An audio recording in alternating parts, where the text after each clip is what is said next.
본문에 나오는 이제 1장 29절, 내가 온 지면의 심에 있는 모든 채소, 이렇게 해서 온 지면이라는 이 용어는 창세로부터 복음이 전파된 온 땅의 육족 인간들이 발붙이고 살아가는 모든 땅을 표상적으로 의미하는 것이니까 예수님이 땅끝까지 이르러 내 증인들이 되어서 모든 족속에게 이 천국 복음을 전파하라 할 때 이렇게 인용을 했습니다. 이것은 여기서는 온 지구상이라는 그런 의미가 있습니다. 온 지면 여기서는. 그 다음에 하늘 영광으로 지휘자들에게 다시 오신 주님은 지휘자들을 축복하시고 땅끝까지 이르러 모든 족속에게 천국 복음을 전파하라고 명하셨는데, 생명의 씨가 땅에 나서 자라면 그 생명률에 의하여 살며 열매를 자연히 맺게 됩니다. 자, 그런데 온 지면에 나아가서 복음을 전파하라는 사명은 사실은 물질적인 땅에다가 말씀을 전하는 것은 아니죠. 물질적인 땅에 발을 딛고 사는 사람들한테 전하는 거니까 실제로는 영혼들에게 전하는 것을 비유하는 표상이죠. 땅에 나가서, 온 땅에 나가서 복음 전해라, 이 말은. 이런 이제 해석상 이런 것을 영적으로 이제 적용하는 그 지혜가 필요합니다. 그 다음에, 그러므로 복음을 믿은 신자들의 마음속에 하나님의 말씀이 심어져서 거듭난 영에서 발화하고, 발화하는 것 자체가 거듭나는 거죠. 마음에 믿어진 말씀의 자양분을 흡수하여 말씀씨가 심어져서 자라는 것도 말씀으로 자라야 되는 거죠. 자양분을 흡수하여 믿음의 분량과 지혜가 그리스도의 장성한 분량에 이르도록 자라면 그 본연의 생명률을 따라서 그 시의 모든 성분들인 하나님의 어떠하심을 나타내는 것은 너무나 자연스러운 생명의 율, 법칙인 것이지, 사람이 무엇을 강요해서 뭐가 되는 것이 절대 아니다. 구원은 생명률에 의한 것이다. 그게 어떠한 씨로 낳느냐라는 것이 기본적으로 중요한 문제인 것이지, 누가 당신 왜 이랬느냐, 왜 저러느냐, 저 모양이냐, 10년 예수 믿은데 10년 됐는데 30년 됐는데 여태 저러느냐, 이렇게 해서 되는 게 아니다. 이것은 지금 뭘 모르는 사람들이 하는 소리죠. 그러면 이제 율법이라는 것은 그렇게 뭘 해라 하지 마라라는 걸 가지고 강요만 해야만 율법이냐? 그렇지 않고 첫 시간에 말씀드린 것처럼 너무 그럴싸한 말로 사람의 혼을 격동시켜가지고 영을 감동시키는 게 아니라 혼치키 하는 잔을 계속 마시게 만들어 놓으면 그것이 바로 저주의 율법이 되는 거다. 이건 비밀이다 이거예요. 이사야 선지자는 그래서 거짓 선지자들을 통해서 저주를 땅에 내리실 때 어떻게 했나 했어요? 혼치키 하는 잔을 내가 마시게 만든다 이렇게 했잖아요. 혼이 취하는 거예요. 혼이. 성령의 세술로 취해야 되는데 성령의 세술로 취하는 건 영이 감동을 받는 거죠. 그게 영과 관계되는 것을 가르쳐야 되는데 혼적인 걸 자꾸 가르치면 사람들은 알아듣는 것이, 혼적인 말을 해 더 알아듣는다. 찬송을 해도 감정이 섞인 찬송을 하면 의뢰가 돼. 사람이란 다 그래. 나부터도 그래요. 마음이 많이 좋아져 그게.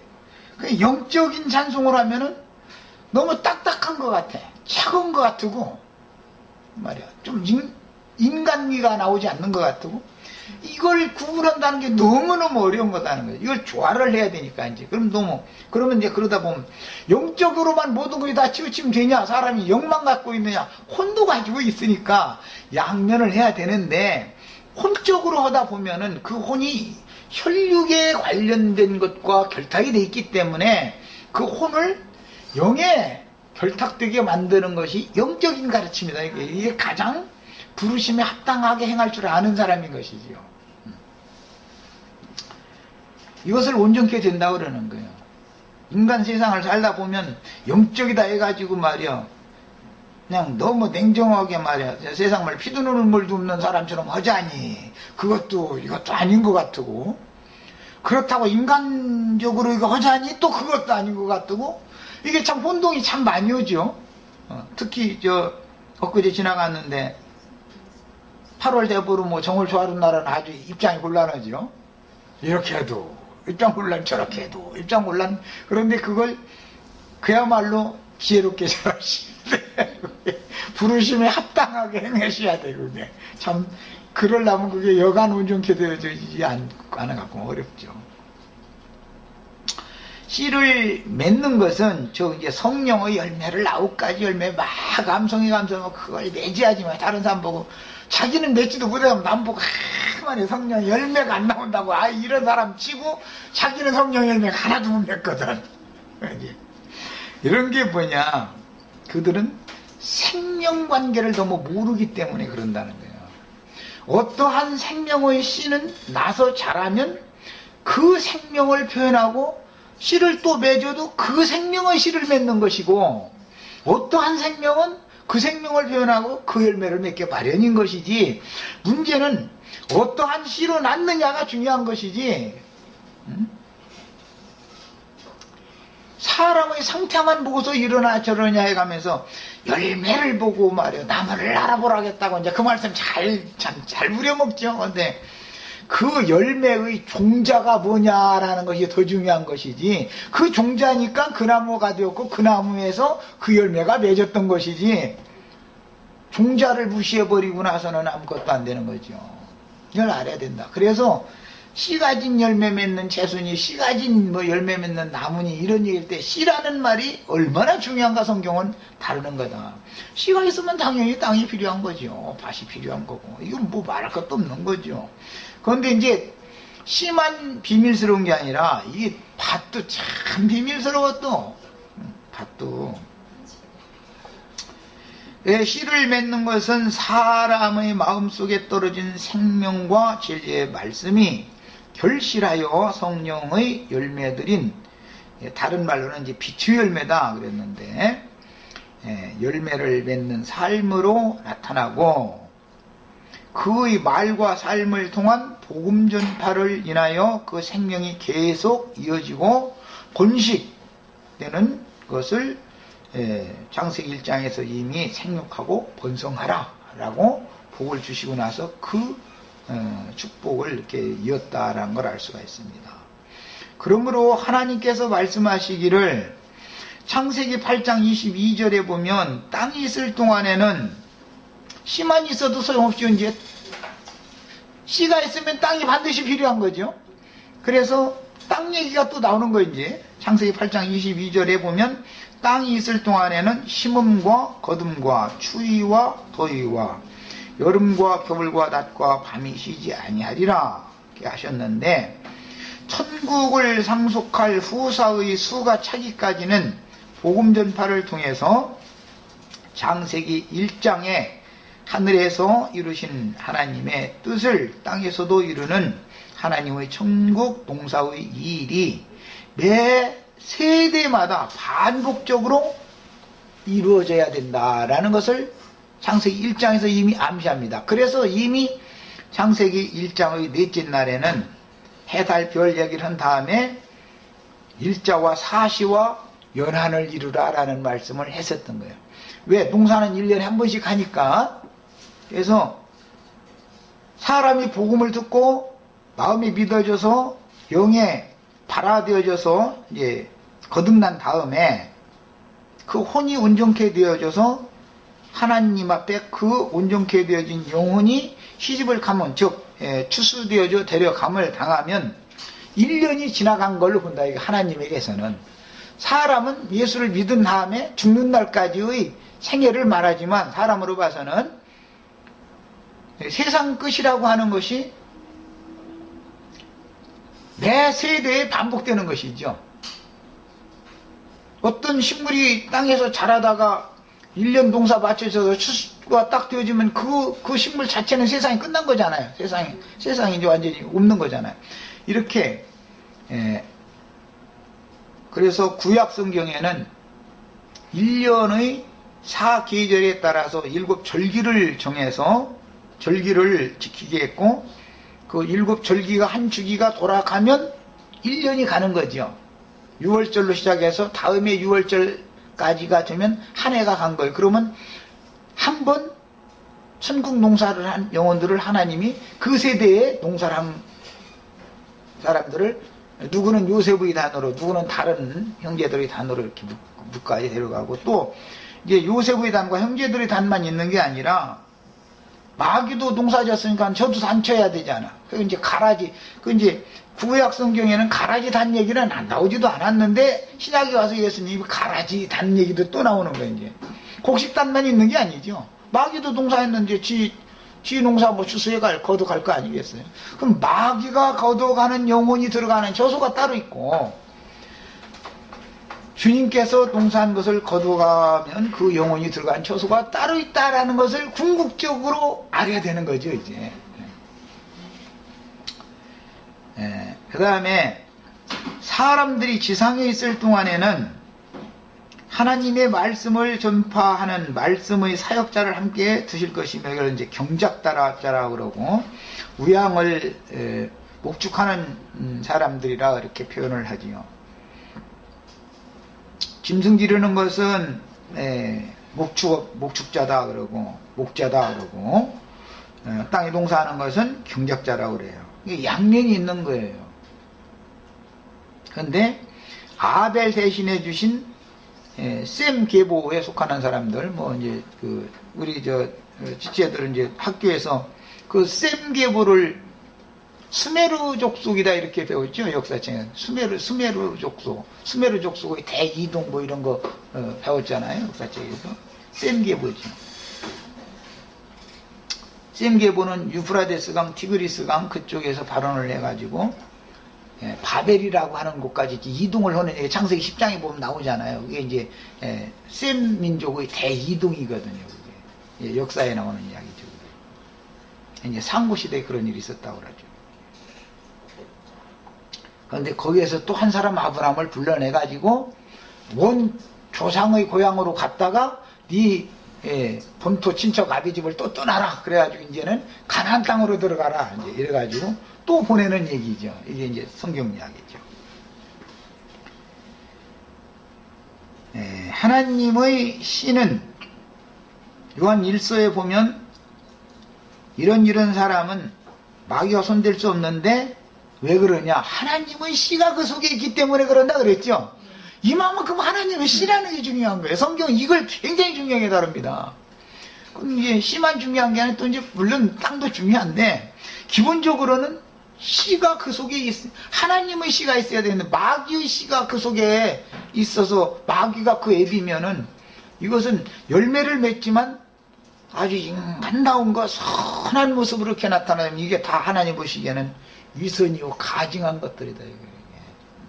거짓으로 옷을 지어서 입혀주는 거죠. 그 다음에 하나님의 씨는 태초부터 계신 생명의 말씀이며 만유의 아버지시니 말씀의 보내심을 받은 예수 그리스도는 하나의 미랄로 땅에 떨어져 죽었으나 새 생명을 100배로 산출한 부활의 처음 익은 열매가 되셨습니다.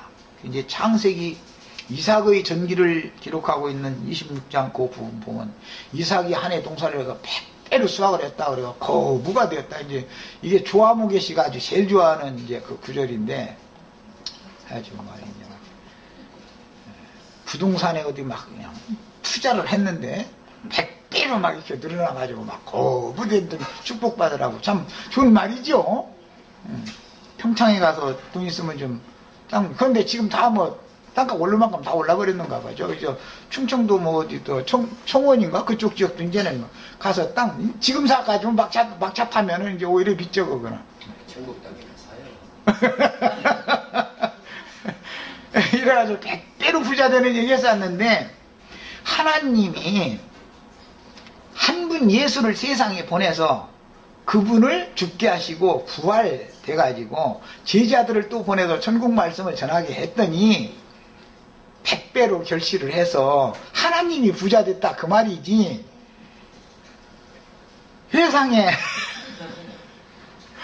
땅에서 뭘 해서 100배로 부자 되는 그 얘기를 한다면 사람이 똑같은 성경을 읽는데 왜 그렇게 그게 읽어지는지 이게 참 비밀이죠. 아주.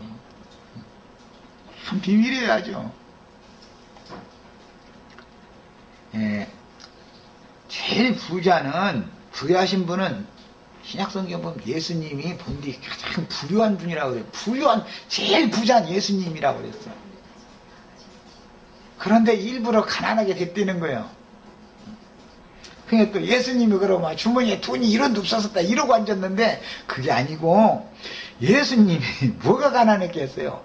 예수님의 심령은 다 아버지 앞에서 가난한 심령이었다 이 말이지 부자였었는데 막 가난하게 되시면 막 너희를 위하여 막 가난하게 되셨다고 이러고 앉았으면 이것도 또 사람 죽어 또.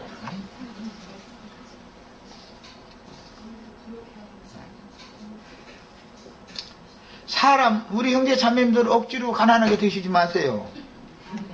억지로 가난하게 된다고 그것이 뭐 무슨 구원이다 그러면은 그지들만 구원받게? 그게 전혀 그런 뜻이 아니에요. 사람의 심령이 가난하고 마음이 낮춰지는 것이 중요한 것이지 무슨 세상에서 무슨 놈은 뭐 돈 몇 푼 있어봐봤자 우리 형제 자매님들 부자 된다 해도 이건희 씨 그런 사람들만큼 되려면 어림도 없어. 그러니까 그럼 부자가 소리 들으려면 그 정도 되고 나서 부자 소리 하든지 하려면 11조내면 뭐 잘되게 해가지고 100배로 막 60 최하가 30배 그냥 보통은 60배 그냥 복 받으면 100배요 그냥. 그런데 나 조영지 씨 요즘에 뭐 또 이 소리 이런 소리 하지 말라고 우리 자매 부탁했는데 또 안 해. 엊그제 신문 보니까 자기가 설립한 예배당 자기가 안수해서 세우는 장로들한테 지금 고발당해가지고서는 재판받게 생겼어. 왜 교회 재산 네가 다 개인적으로 사적으로 빼돌려가지고 뭐라고 하지? 응? 주식 투자를 왜 하고 뭐 했냐 말이야. 이랬었는데 아니 그 사람 여태 100배로 복을 못 받았던 모양이지.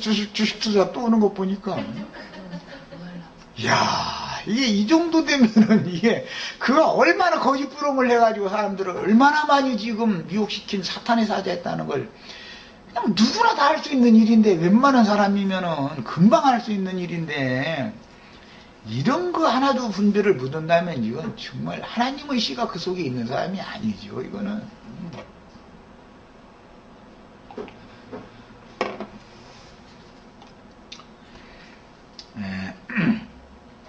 부활하신 주님은 마태복음 28장 18절로 20절이나 마가복음 16장 15절로 18절이나 누가복음 24장 46절로 48절이나 요한복음 20장 21절로 23절이나 사도행전 1장 4절로 8절에서 주와 함께 하늘과 땅의 모든 권세인 그 영혼을 살리고 죽이는 권세와 능력의 성령을 복으로 받은 제자들에게 땅끝까지 이르러 모든 민족에게 이 천국 복음을 전파하라는 엄중한 분부를 하셨습니다.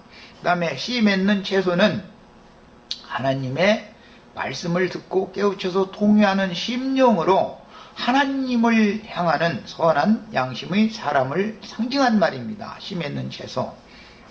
이것은 채소는 부드럽고 사람이 그냥 날로 먹어도 되는 거 다 채소잖아요. 상징이죠.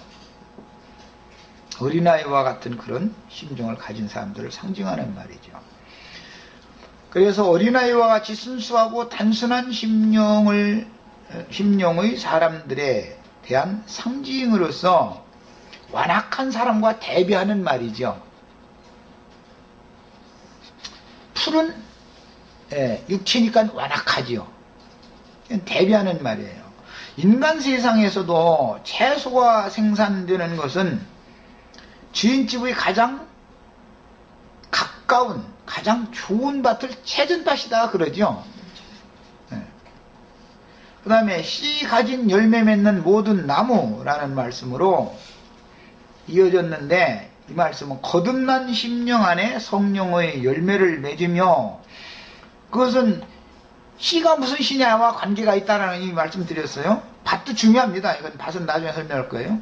그의 인성으로 하나님의 신성한 품성을 나타내는 사람이니 생명나무 열매가 생산되는 것은 포도원, 즉 주님의 교회이며, 나무는 인자로 세상에 오신 사람 예수님과 구속받은 성도들의 인성을 상징하는 표현입니다. 나무라는 말은. 그런데 씨 가진 열매를 맺는 나무여야 되는 것이죠. 이런 나무를 예수님 할 때는 좋은 나무는 좋은 열매를 맺고, 못된 나무, 이제 가시나무라고 그러는데, 좋은 나무와 대비되는 건 가시나무죠. 못된 나무는 못된 열매를 맺는다. 못된 나무에서 무화과와 포도를 딸 수가 있겠냐, 이렇게 설명을 해 주셨죠. 이것도 창세기 1장을 예수님은 이미 염두에 두고 하는 말이다. 그 다음에 주께서 맺으신 열매들은 사람으로는 심판받고 영으로는 하나님처럼 의롭고 거룩한 자로 이 생을 사는 자들, 곧 생명 안에서 행하는 자들이며, 천국의 복음으로 이같이 새 사람들을 낳고 기르는 것이 복음의 제사장 직무를 행하는 하나님의 종들의 사역인데, 이제 2장에 넘어가면 땅에 경작할 자가 아직은 없었고 할 때 경작자라고 그러죠. 그 다음에 이제 아벨은 목축자였었죠. 그 다음에 너희에게 주노니라는 말씀은, 먼저 이 너희라는 건 복받은 사람들이잖아요. 먼저는 유대인들에게 하나님의 말씀이 주어졌기 때문에 유대인들이 먼저는 복받은 사람들이죠. 나중에 이방인에게까지도 영생을 주시기로 작정된 모든 영혼들은 주님과 함께 하늘의 복을 받은 주의 증인들에게 맡기신다라는 뜻으로서 목자의 위임을 비유한 것인데, 너희에게 주노니 이 말은 목자장으로 오신 예수님과 여자, 그 배필된 여자로 상징이 됐지만 실제는 이제 여자가 낳은 사내 남자지요. 남자가 씨니까 경작자는 남자야 되니까 비유한 것인데, 주님과 제자들은 하늘이 주신 영혼들을 잡아먹는 것으로 상징되어졌고, 그 영혼들을 또 마시는 것으로도 상징이 됐죠.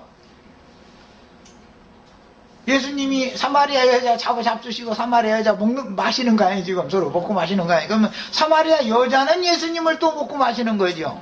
언제나 이렇게 먹는 얘기가 나오면 이제 당연히 사람의 영혼을 말한다. 이게 전부. 자, 이것이 천국의 혼인으로 비유가 되어져서 상호간에 생명과를 먹고 생명수를 마시는 것으로 상징을 합니다. 이게 이제 남녀의 생명의 연합관계를 맺는 것은 먹고 마신다라고 성경 표현을 하죠. 그것을 혼인잔치라고 그래요. 교회의 모임에 와서 말씀을 듣는 것이 그게 천국 잔치에 참석한 거죠. 지금 잔치하러 모인 거예요. 이게 상징이에요. 그 다음에 이제 이런 것을 내 상에서 먹고 마시게 해주겠다, 이렇게 표현을 했죠. 주님의 제자들을 통해서 주님의 모임이 있기 때문에 그게 주님의 상이라고 표현을 한 것이죠. 그런데 음녀 이세벨의 상이라는 것도 나오죠. 너의 식물이 되리라 라는 말씀은 제자들이 복음 전파로 회개한 영혼들을 얻어서 주님께 되돌려드리는 복음 전파의 사명을 행하는 것을 상징적으로 의미한 건데, 복음을 전하고 전파되는 복음을 믿는 것을 상호 먹는다, 마신다. 먹기 위해서 과실을 따는 걸로, 그 다음에 마시기 위해서 우물에서 물을 깃는 것으로 상징을 해놓습니다. 우리 이자매님 물 깃는 게 뭔지 아시죠? 물 깃는 거. 물 깃는 것이 생수를 마시기 위하여 모임에 와서 성령을 받는 것을, 진리의 말씀 증거를 통해서 성령을 나의 영 안으로 이렇게 받아들이는 것을 상징하는 거예요. 그런데 물을 깃는다라는 건 이제 그 이러는 걸로 상징이 되지만, 이것은 모임에 참석해서 말씀 듣는 것 자체를 말한다. 예수님의 말씀, 제자들의 말씀을 듣는 것이 물 깃는 것이었죠. 사마리아 여자가 그리심산의 그 산당 그 제사장들이 모임에 가서 물을 길러 다녔던 거, 그것은 영적인 그 영혼의 갈급함을 해갈하기 위해서 영혼들도 먹어야 되고 마셔야 된다라는 걸 염두에 두는 말이죠. 육신적으로 먹고 마셔야 살 수 있는 것처럼 상징인 말이죠. 그 다음에 그러므로 주님은 천국 복음을 전파하실 때 씨 뿌리는 비유를 말씀하셨는데, 놀랍게도 주님께서 천국의 아들들을 통해서 천국의 씨를 자기 밭에 뿌리는 것과 같이 마귀도 악한 자의 아들들을 통해서 예수님의 밭에다가 자기 씨를 덧뿌리는 거예요. 그 도둑놈이죠. 남의 밭에다가 자기 씨 뿌리는 도둑놈이잖아요. 이거 완전히.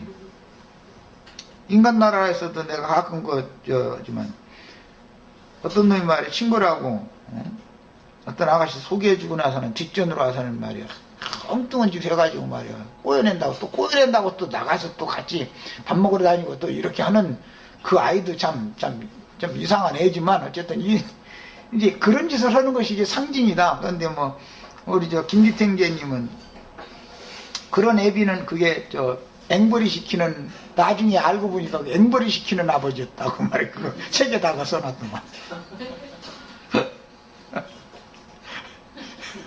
앵벌이 시켜가지고 해서도 돈 벌려면 다 뺏고, 돈 한 푼이라도 벌어오면 다 뺏고 해서 이렇게 이 모양으로 뺏고 저 모양으로 뺏고 말이야.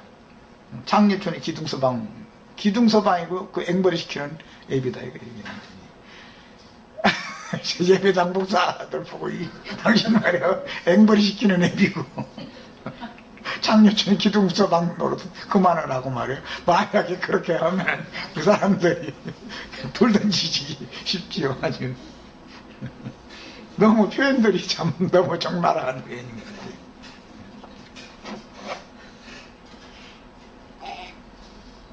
진짜 아버지 같으면 자식들 보고 11조 내라, 감사한금 내라, 무언도 내라, 날마다 돈 벌으라고 날마다 그렇게 앵벌이 시키지는 않을 거 아니요. 진짜 아버지는 지가 벌어다가 자식한테 줘야지. 자식들 보고 뭘 가지고 오라고 은할리를 죽이고. 그게 장려촌의 기둥서방이 아니라면 애써서 번 돈 뺏을 리가 있어. 이게 참 너무 놀라워야죠. 그런 거 인간 나라는 기생충이라고 하잖아요. 기생충. 기생해서 먹고 사는 아주 더러운 인간들이죠. 이것은 창세로부터 감추신 천국 즉 하나님 나라의 비밀인데, 여기에서 보이신 바는 주님의 좋은 씨와 주님의 좋은 밭이 있으며, 좋은 밭이 이제 또 나오죠. 네. 누가복음 13장에 보면 좋은 밭에 이제 씨를 심은 이야기를 하셨는데, 그것은 착하고 좋은 마음으로 하나님의 천국 말씀을 듣고 결실하여 열매를 맺는 사람이다. 그렇게 설명이 다 나와 있어. 창세기 1장 이 비밀이 신약 성경에 아주 설명이 다 나와 있어. 사실은 성경에 뭐가 다 암호로 이렇게 그냥 해놓고 나서는 해석이 다 나와 있거든. 그 다음에 이제 나머지 세 밭은 뭐 길가밭도 있고 뭐 흙이 얇은 밭도 있고 돌짝밭도 있고, 이제 이런 밭들은 그냥 좋은 밭이 아니다라는 것이죠. 그게 인간의 마음이라는 것이 여러 종류가 있죠. 알고 보면 원래 타고나기를 인간이 말이야 여러 부류의 그런 심성을 타고난다는 걸 알 수가 있죠. 우리 형제 자매님들은 기왕이면 걸음도 아주 그냥 풍성하고 흙도 깊고 그래가지고 좋은 열매를 맺는 다 좋은 밭들이 다 되어져서 세리와 창기와 모든 죄인들의 마음밭처럼 그렇게 되어져가지고 깊이 뉘우치고 주님 앞에 은혜를 받아도 아주 큰 은혜를 받고 다 그런 밭들이기를 바랍니다. 그 다음에 즉 천국 말씀을 듣고 천국을 봄으로 그 마음에 깨닫는 착하고 좋은 마음밭의 주님의 참 제자들이 된 영혼들도 있으며, 들어도 깨닫지 못하고 봐도 알지 못하는 저주받은 자들이 도리어 사단의 사자들을 통해서 마귀의 종이 된 신자들에게 다른 복음, 다른 영, 다른 예수를 믿게 하니 가라지들이나 쭉정이 신자들도 많다. 좋지 않은 밭이 더 많으니까 종류가 세 밭이나 되고 좋은 밭은 밭이 하나밖에 없으니까. 이런 것도 비밀이지요. 하나님의 나라의 농사에서는 전부 하나님은 많은 것을 요구하는 게 아니죠. 적지만 온전하고 완전한 것을 요구하는 것이죠. 그래서 네 종류의 밭이 있으며 서로 근원이 다른 씨가 같은 밭에서 자라되 추수 때까지 함께 자라도록 허락하셨는데, 이것은 아브라함 집에서는 이스마엘과 이삭이 아브라함 집에서 같이 살죠. 언제까지? 이삭이 젖을 때까지만 같이 사는 거예요. 이게. 이제 이런 것이 이미 암시가 다 되어져 있는 거죠, 성경에. 마가복음 4장 26절로 29절에는 알곡의 비유와 4장 30절로 32절에는 악한 열매들의 체계에 대한 두 부류의 천국을 비유로 계시하였으니, 가짜 천국도 그러니까 있는 거죠. 이제 가짜 천국, 그들도 다 천국이라고 그러잖아요.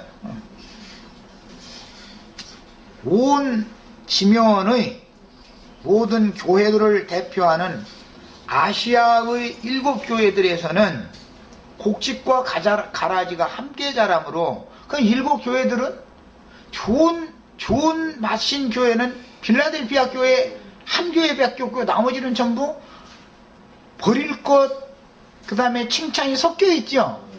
칭찬받는 영혼들이야 당연히 그 중에서도 좋은 밭이겠지만, 책망을 계속 들어야 되는 밭이라는 건 좋은 밭이 아니다는 걸 알 수 있는 것이죠. 그런데 이게 섞여 사는 거예요, 거기서. 그래서 7교회들에게는 섞여서 자라고, 반드시 매 세대의 추수 때마다 가라지의 단과 곡식단을 먼저 분별해서 묶어가지고 추수를 준비하게 마련이다. 그게 이제 신앙생활을 오래 한 사람들은, 어떤 사람은 아예 분별이 아예 없는 사람은 그냥 처음에 로마교회 입문을 해가지고 죽는 날까지 로마교회 그냥 거기는 1년에 한 번만 나가도 헌금만 내면 되는 데니까, 교족부에다 이름 올려 있으니까. 그리고 어떤 사람은 장로교다 아주 붙박이여 앉아 그냥. 예. 근데 어떤 사람은 장로교단에 갔다, 로마교회 갔다, 어디 다른 교단에 갔다, 왔다 갔다, 사마리아처럼 이제 이러는데, 사실은 그게 자꾸 더 밝은 대로 분별되어져 나오느라고 그러는 것이다, 이게.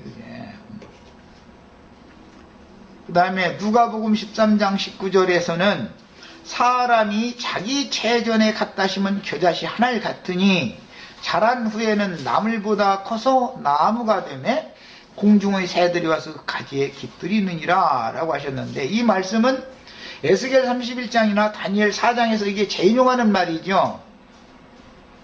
농사꾼이라면 채전밭에는 채소씨를 심고 겨자나무 씨는 채전 중앙에 심지는 않고, 겨자나무 씨를 심으려면 채전의 길가 뚝이나 혹은 주인집에서 멀리 떨어진 벌판에다가 심기 마련입니다.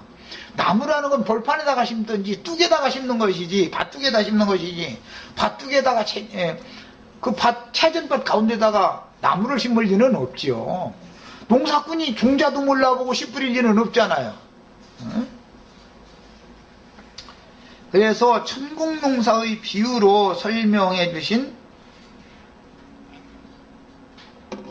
주님이 말씀에서 창세기 1장의 말씀들이 어떻게 적용되는지를 알 수 있는데, 사람의 마음속에 떨어진 성경 지식의 잘못된 교리들과 육체의 욕심을 자극하는 말들은 그 혼생명을, 그 영적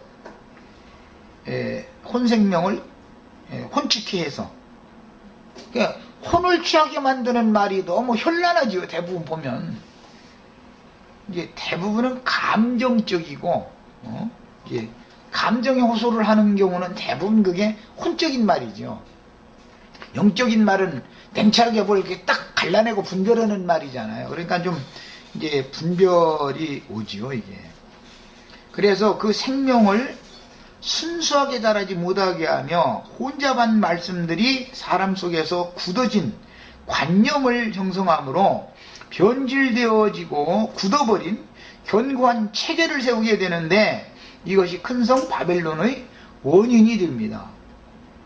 요즘에 이제 제가 이제 사유로 요나서를 지금 2장까지는 해서 임명을 렸고 이제 내일 금요일 날 내가 이제 시간이 있으니까 요나서를 이제 마무리를 해서 이제 2장을 또 올릴 건데 거기 보면 요나는 니느웨 성이 무너지기를 그렇게 고대하죠.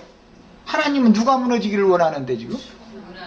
요나가 무너지기를 바라는데 요나는 니느웨 성이 무너지는 건 무너지나 안 무너지나 그것만 가다 이렇게 그것만 방분다는 거야. 참 이게 사람이 참 착각은 자유지만 착각 속에 다 사는 거예요. 하나님의 뜻은 분별을 못한다 이거예요. 저 말이에요. 이방 민족들이니까 저것들을 저 성은 반드시 무너져야 되는 거예요 이제. 그런데 하나님은 그 성을 안 무너뜨리고 그 성 사람들 회개하고 돌이키니까 오히려 구원하고 말이에요. 심판을 이용 않는다 이거예요. 그럼 결국은 요나가 나중에 4장 말미에 가서 나중에 깨달은 거지. 아, 내가 무너져야 하는구나. 이제 이잖아요. 그런 걸 보면은 참 이게 아주, 난 이 성경 읽다 보면 기가 막혀 하죠. 나부터도 기독교 무너져야 된다고 그 얘기는 쉽게 나오는데, 나 무너져야 된다고는 잘 안 나와, 이게. 머릿속으로는 아는데, 이게 잘 안 돼. 내가 하나님은 네가 무너져야 돼 이러지. 너 무너지면 내가 무너뜨릴 건 그거 기독교 무너뜨리는 건 내가 할 일이고 거기서 구원을 나 불러내고 내가 다 할 일인 거 관심 갖지 말고 너 무너져 이러는데 그 얘기가 되게 듣기 싫죠. 하나님 음성 들어도 요나가 막 쓱내가면서 막 하나님한테 대들었다는 거 아니에요. 김대선 자매님 기도했더니 너 무너져 이러면 얼마나 황당하고 저 사람 말이야 저렇게 말이야 속색이고 저기 사람이 인간이란 저럴 수가 있냐고 말이야. 저것 좀 심판 좀 해달라고 막 기도하면 뭐라고 네가 깨져요. 네 심판 받아야지 누구 남 심판하는 얘기 관심 갖지 마 이러면 황당하죠. 그런데 이것이 체험적으로 하나님 앞에서 배워져야만 남을 정죄하지 못한다 이거예요. 그래도 하나님 보시기에는 그가 더 나은 거야. 인간으로 볼 때는 그 인간도 아니야. 세리나 장기나 이 죄인들이라는 것은 유대인들이 볼 때는 이게 사람이 아니야. 이것들은 심판받아야 될 것들이지. 그런데 하나님이 볼 때는 은혜를 더 크게 받게 하려고 그 짓을 하게 만들어 놓은 거야 이게.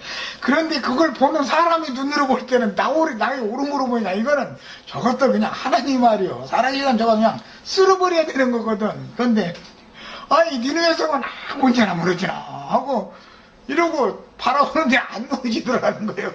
결론적으로 보니까 너 무너져야지. 니네 성 무너지는 얘기는 왜 하고 앉아서.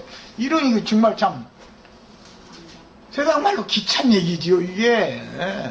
기 막힌다고 그러지 기가 찬다고 그런 게 아니라. 참. 그래서 다 남에게 손가락질을 하고 다 하는 것이 그게 사람에게는 조성되어져 있는 관념이 있다 이거예요. 선악을 아는 일에 하나님같이 되어진 여호와 하나님같이 되어진 이게 조성이 되어 있기 때문에 남을 판단하는 데서는 0.1초도 안 걸려. 0.1초도 안 걸려. 그냥 딱 보면 판단이 딱 와버려. 번개불같이 와버려. 아주.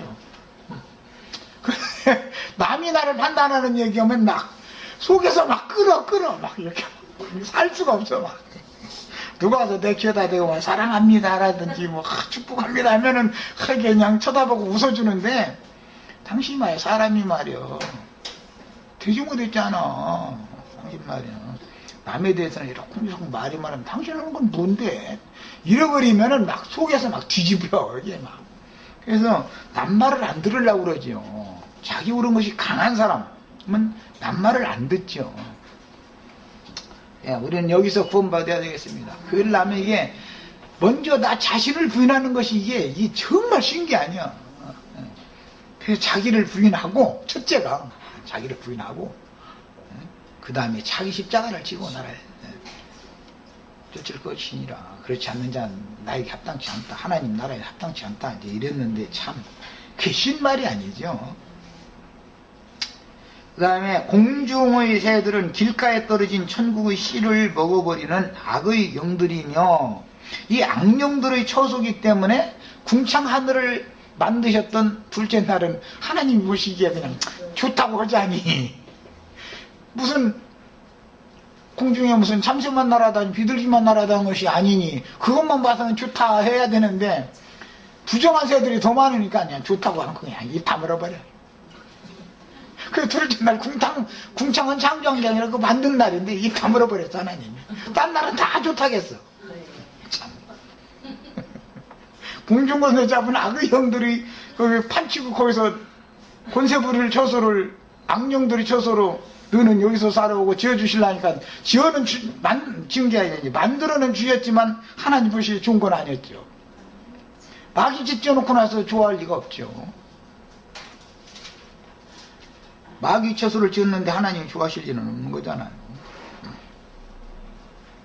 자, 영적인 식물을 먹는 것은 하나님의 뜻을 행하며 그의 일을 온전히 이루는 것인데, 그 사람들로 하여금 회개하여 그 중심에서 선한 양심으로 하나님께 나아가게 하며 유일하신 참 하나님과 그의 보내신 자 예수 그리스도를 알므로 영생을 취하게 하는 사역의 일을 하는 것입니다. 그 다음에 이제 창세기 1장 30절에 또 땅의 모든 짐승과 공중의 모든 새와 생명이 있어 땅에 기는 모든 것에게는 내가 푸른 풀을 식물로 주노라 하리시니 그대로 되니라. 저기 저 강남교회니 뭐 무슨 뭐 온누리가 아니라고 저 청와대 그 주인 소망교회? 소망교회니 막 이런 데는 전부 거의 풀들이 모여가지고 짐승들이 풀 뜯어먹고 있죠. 이제 알아들었으면 다행이고 못 알아들었으면 나도 그냥 통과해버려. 나도 비밀로 할 거야 이거는. 복받은 사람들에게는 씨 가진 채소와 씨 가진 열매 맺는 나무를 식물로 주셨지만 짐승들에게는 모든 푸른 풀을 식물로 주신다. 그러니까 이제 참 이것도 비밀이야. 그래 땅의 모든 짐승, 공중의 모든 새, 땅에 기는 모든 것의 식물로 주신 모든 푸른 풀이라는 이 용어는 참, 모든 짐승이나 모든 푸른 풀이라는 용어는 참 비밀이죠. 그러니까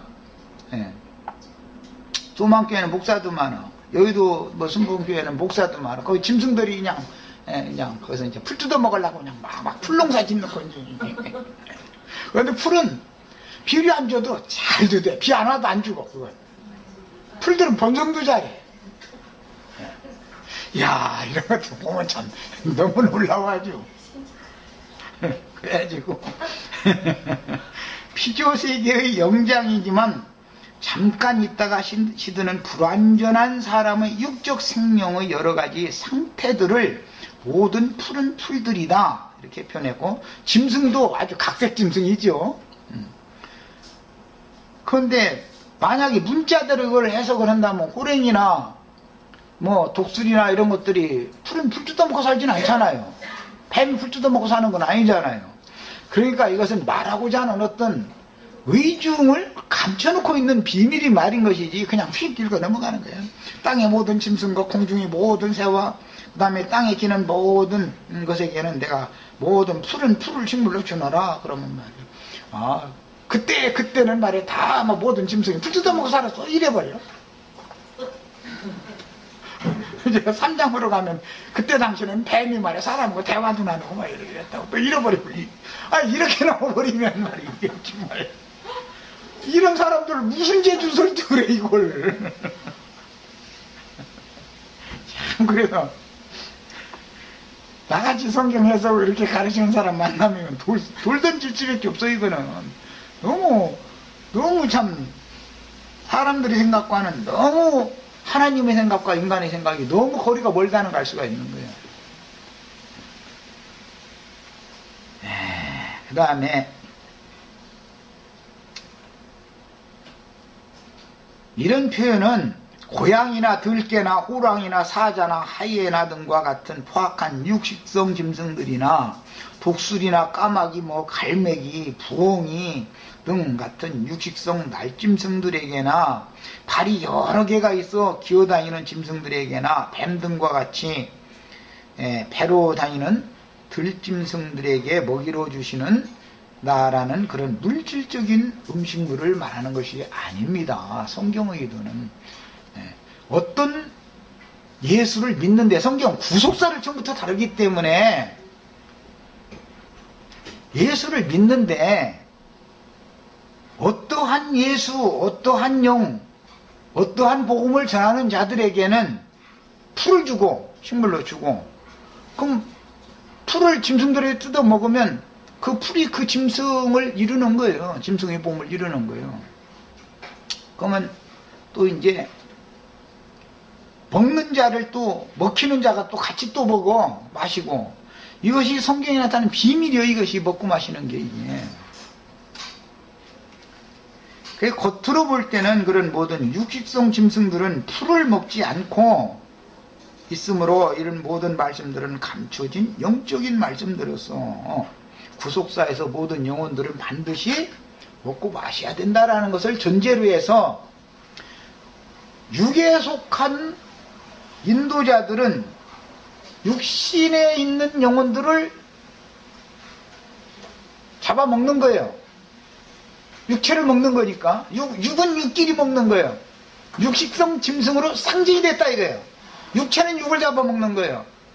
그러나 성경에서는 암호화하느라고 모든 짐승들이 푸른 풀 먹고 산다 이렇게 비유를 해놨다는 거죠. 자, 시간이 다 돼서 해찬한 다음에 1시간 더 하도록 하겠습니다.